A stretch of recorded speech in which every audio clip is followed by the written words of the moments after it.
Hello replayers and fellow citizens of YouTube, this is Mr. Ultimate and welcome to the very first edition of Indie Unity, the show about the people behind the indie games we love.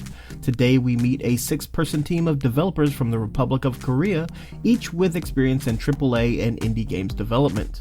So without further ado, meet Fakedice, creators of the adventure role-playing collectible card board game, wow that was a mouthful but it sure was accurate, Dicetiny. Dicetiny does indeed take elements from all of those genres, collectible card games, dice-based board games, and adventure role-playing games, add in a ton of sci-fi, fantasy, and pop culture references, and blends them into something that is both unique, yet familiar enough so that new players shouldn't feel entirely lost. The premise is that the land of Middleboard is under the thrall of the evil sage dead Sirius. Long ago, when the ancient lords found a sacred board, they were given dice of power, 3 for the elves, 7 for the dwarves, and 9 for the kings of men. You see where this is going, right? Little did they know that there was another die, the one die to rule them all. So, as the player, you undertake an epic journey, assemble decks of skilled minions and unique abilities, collect powerful artifacts, and wade through an extremely diverse cast of villains and bosses until you finally reach dead Sirius himself. It's an interesting game to be sure, however, just as interesting to me are the people behind this game and how they all came together as independent game developers. Many members of the team met when they worked for NCSoft, one of the largest game companies in Korea. However, the environment was stifling and they soon became fed up with the corporate culture. This was primarily because in that environment there was simply no room for creative ideas, and as such, no consideration was given if someone tried to give an idea to their senior.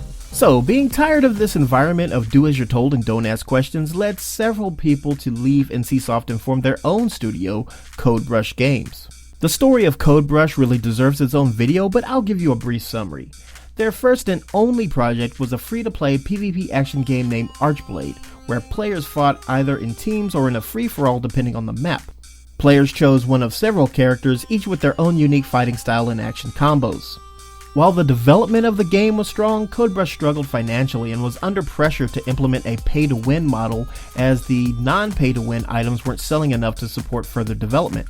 Also, publishers and investors weren't interested in supporting what was referred to as a kind business model.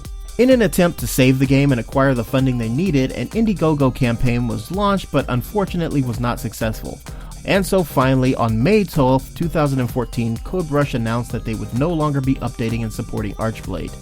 Despite the disappointing end CodeBrush met, CEO Jin wasn't ready to give up being an indie game dev just yet and joined with several of his teammates from CodeBrush to form Fakedice. It was pretty much exactly like an indie dev version of Voltron, except not at all. I just wanted to mention Voltron.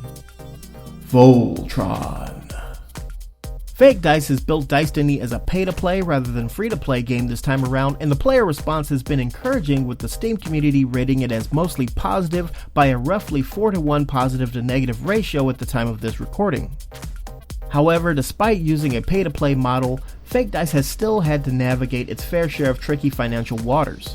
During a Reddit AMA, user The Lord Heresy asked the team what their biggest hurdle in securing funding had been, and the team had a surprising answer, responding, "The biggest hurdle was actually after securing funding. We had to change the game from the ground up to implement a more profitable business model, and we were not happy about what the game was becoming. So we parted ways with the investor and gave back the funding, so now we're still not financially in good condition. We are doing what we can to keep our heads above water." Smiley face.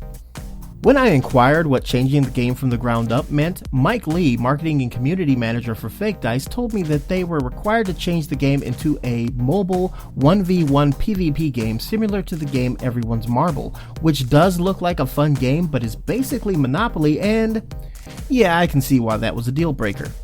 When Dicetiny was launched on Steam Early Access, many players drew comparisons to the Xbox 360 game Collectible Saga, developed by Omayasoft and Jamworks and published by Bandai Namco Entertainment.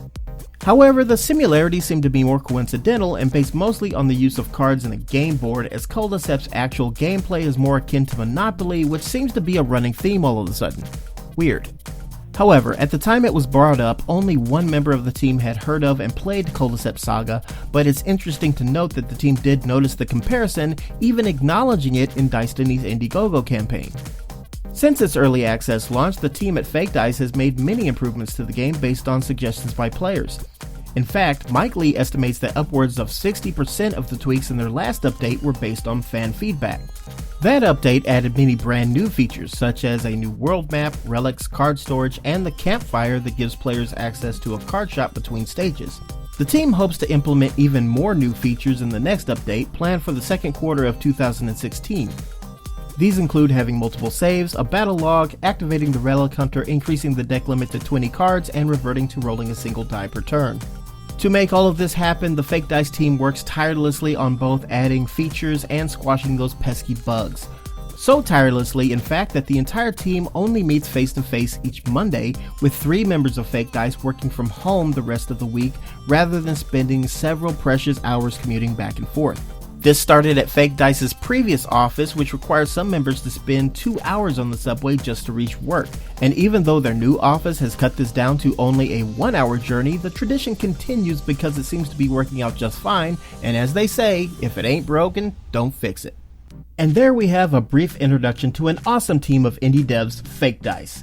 If you're as excited about Fakedice and Dicetiny, the Lord of the Dice, as I am, then check out the description below to learn how you can enter to win one of 5 Steam keys between Friday the 20th of May and Friday the 3rd of June. If you want to flex that indie unity and learn more about Fakedice, check out my interview with them, 12 Questions with Fakedice, on extendedreplay.com. This and other links, as always, are in the description below.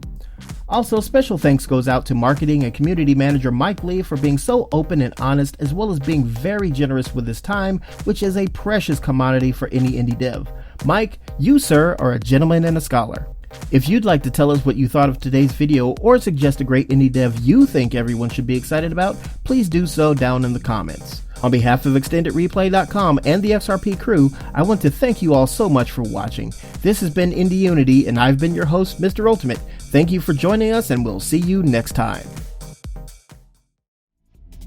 Okay everyone, thank you so much for watching today's video. If you'd like to see more videos from extendedreplay.com and the XRP crew, then be sure to check out these videos over here to my left. And if you'd like to see something from my channel, be sure to check out these videos over here to my right. Now if you're in the mood to be surprised, there is a mystery video right below me. It's going to be from a member of the XRP crew, so be sure to find out who it is today. If you like this video, be sure to smash that like button and hit subscribe so you can see all the videos we're going to be bringing you very, very soon.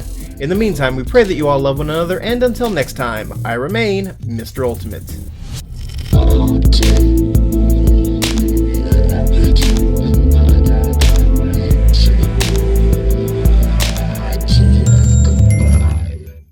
This was primarily because in that environment there was simply no room for creative ideas, and as such, no consideration.